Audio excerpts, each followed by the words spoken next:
All right, Shalom, Shalom. Call all you how about Yahushua. Shalom to the elect.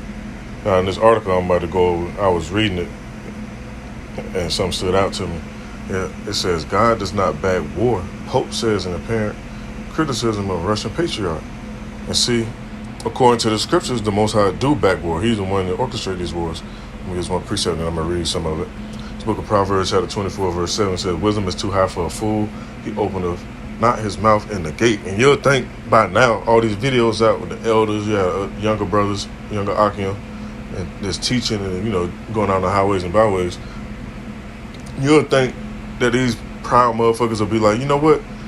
We need to call, which they going to do it eventually anyway, but this shit going to be going more crazy. And they say that in the scripture, they should deliver you to kings and governors, roughly paraphrasing. They're going to deliver certain men to see what's really going on.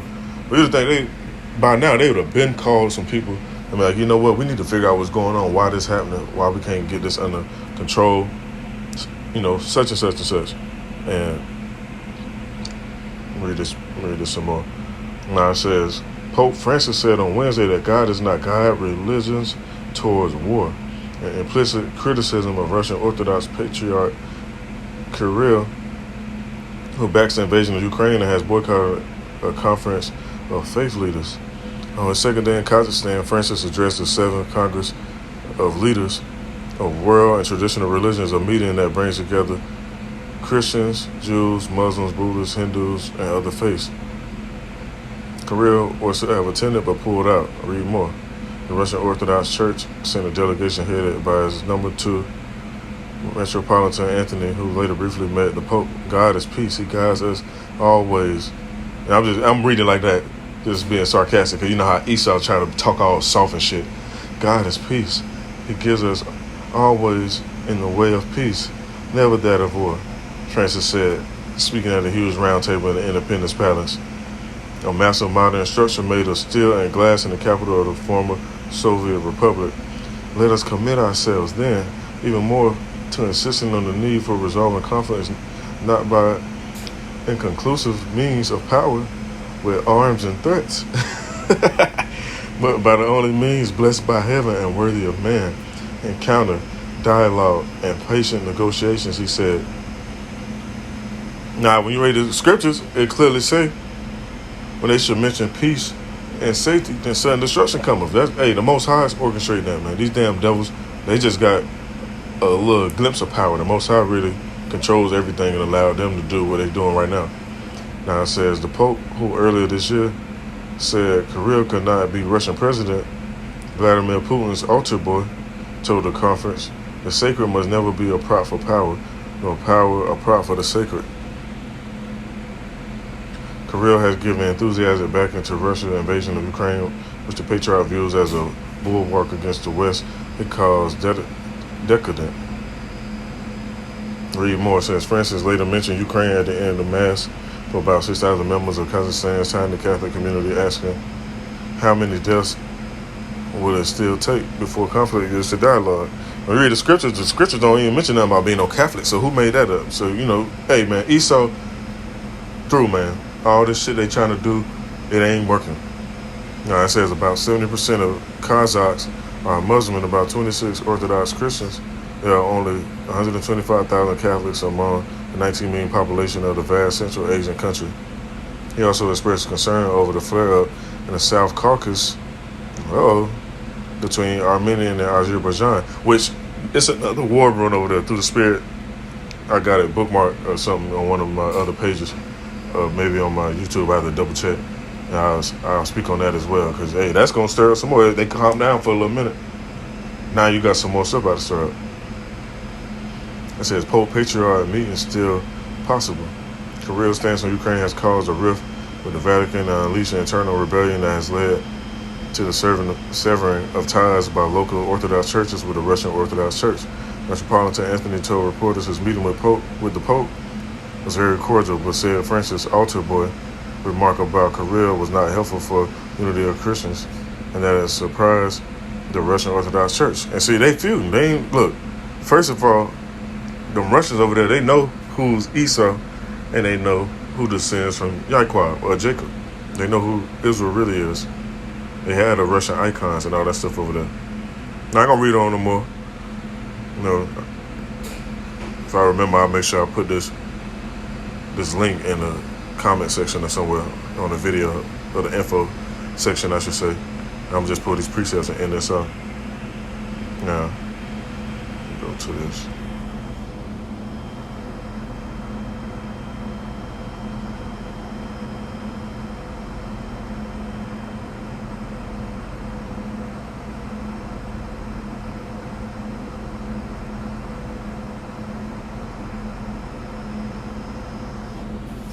This is the book of Exodus, chapter 15 and verse 3. It says, the Lord is a man of war. The Lord is his name, and Yahweh is his name. He is. He exists. The Most High orchestrate these wars, man. We go put some more precepts just to back up the fact that he instruct these leaders to do what they're doing right now.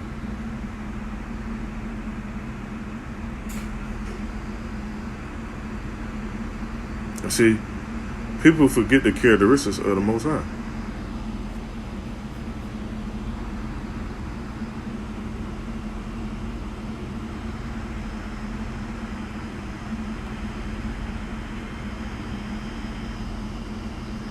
They forget the characteristics and think everything is just all love. Nah.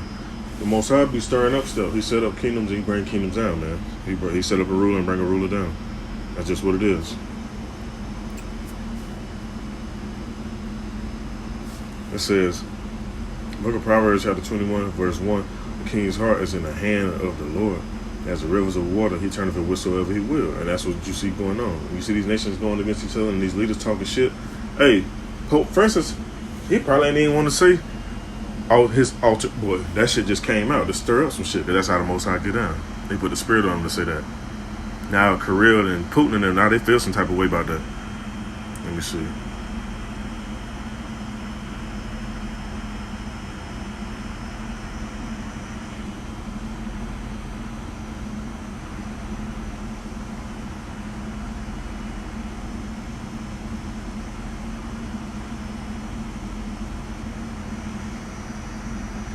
In the book of Job, let me make sure.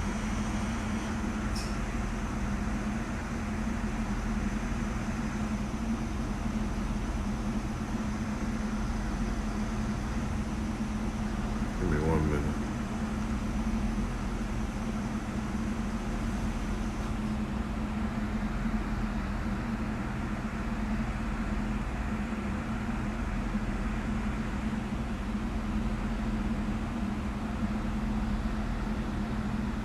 Find it this way.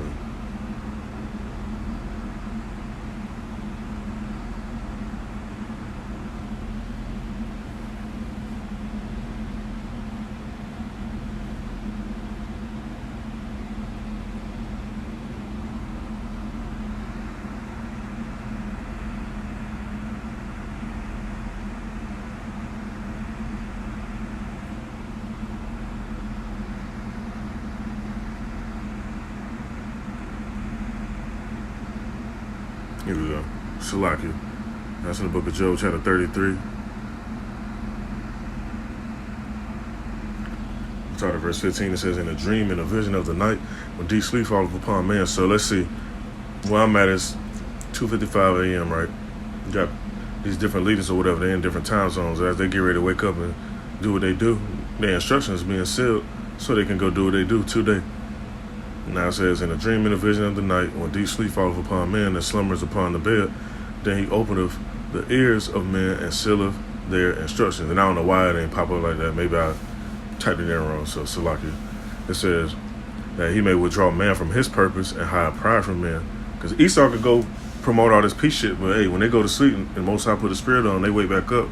Now they ready to go invade something. That's how it go, man. So what Esau put in that article, it's inaccurate. It says in verse 18, he keepeth back his soul from the pit and his life from perishing by the sword. But on the contrary, it says he keepeth back his soul from the pit and his life from perishing by the sword. The Most High can give you over to the sword and put you in that pit too. Now I'm in a few more precepts. In this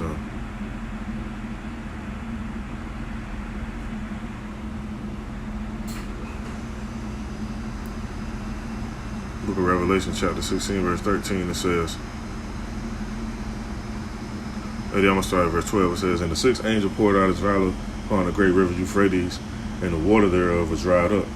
At the way of the kings of the east might be prepared. And I saw three unclean spirits like frogs come out of the mouth of the dragon, out of the mouth of the beast, and out of the mouth of the false prophet.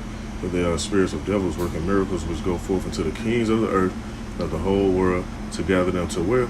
To the battle of that great day of Yahweh Almighty. Behold, I come as a thief. Blessed is he that watcheth and keepeth his garments, lest he walk naked and they see his shame. And that's what he's doing. So all that, what this article says, let's go back to the title of this article. God does not back war. But hold on, the scriptures say the exact opposite. Let me see. Let me go to the book of Joel.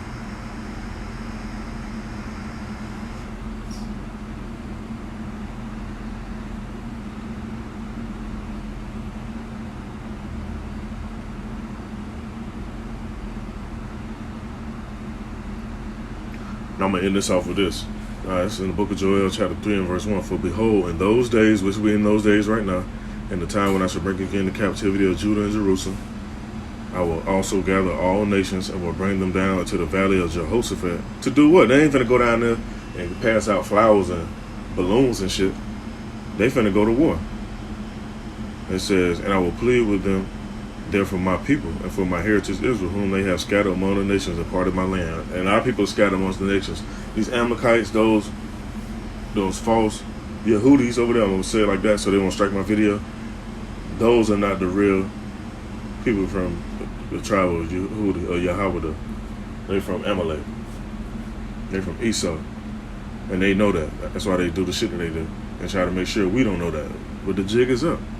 It says, and they have cast lots for my people and have given a boy for a harlot and sold a girl for wine that they might drink.